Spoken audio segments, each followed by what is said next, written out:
This is Tony Poulos reporting from Singapore, and today I have with me Alex Zinin, who is the CTO of the service provider group at Cisco.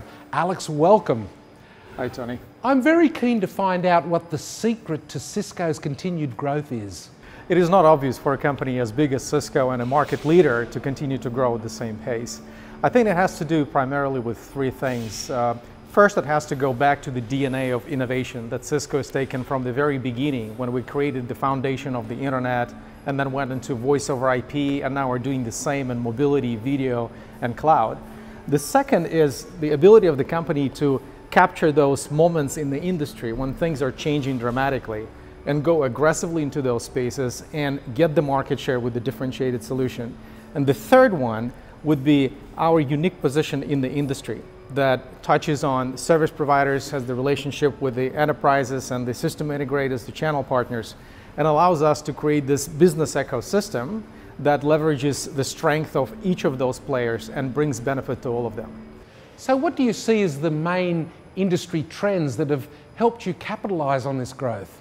Well, Asia is obviously all about mobility, and what we've seen is the growth of the subscribers that is happening in countries like India or China, some of the Southeast Asian countries, and multiplied by the penetration of smartphones and the applications that are on top with the video. This is all creating a very different dynamics than in the rest of the world that is driving the traffic at a much faster rate than it normally did a few years ago. With the portfolio of systems that we have right now in mobility and video and NGN, we're really positioned very well to help the service providers deal with that sort of dynamics there. The second one is cloud.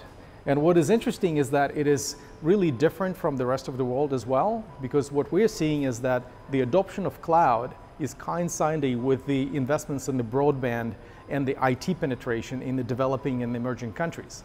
So the customers are moving actually much faster and much more,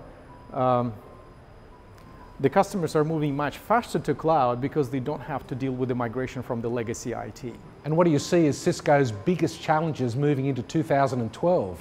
Our challenges are probably going to be our areas of success.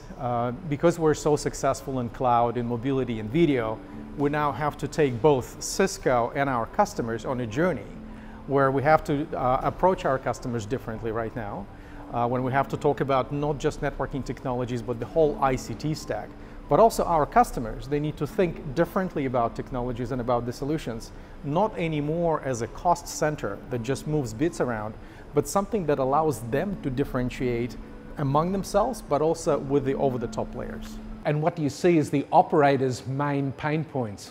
You're right on spot. So the main points for the service providers that we're seeing now is first, their relevance with the consumers. And they're struggling right now with the competition between the service providers, but also with the over-the-top players who are capturing the attention of the consumer and the portion of the wallet share. And how are you going to help the operators become more profitable? Well, the profitability, Tony, is a very simple equation. So we have to help them manage the cost basis. And that has to do not only with the price per port or price per box, it has to do with the overall network architecture, how scalable it is, how economically efficient does it allow the service providers to grow given the subscriber and the traffic growth that we're seeing now. But the second one is really the revenue generating services. How do we monetize the value that the service providers have with the consumers in this new economy?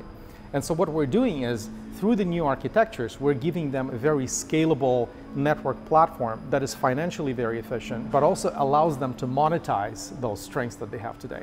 And what can we expect from Cisco in 2012? Well, economically, we think that Asia will continue to grow. There is absolutely no doubt about it. It will be driven by the continued investments in the fixed line broadband as well as in the mobile deployments. We will also see continued growth of traffic in those networks driven by the adoption of the new devices like smartphones and tablets, as well as the new applications and video.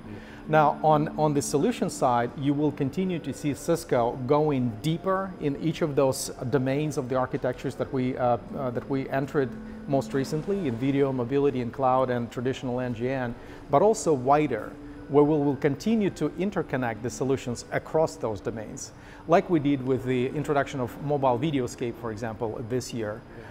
you will also see us providing the pre-integrated solutions to our customers and the accompanying services to help them integrate them in their networks. Well, it's a big year for the industry, and I think it's going to be a big year for Cisco. Absolutely. Alex, thanks for being with me. Thanks for having me, Tony.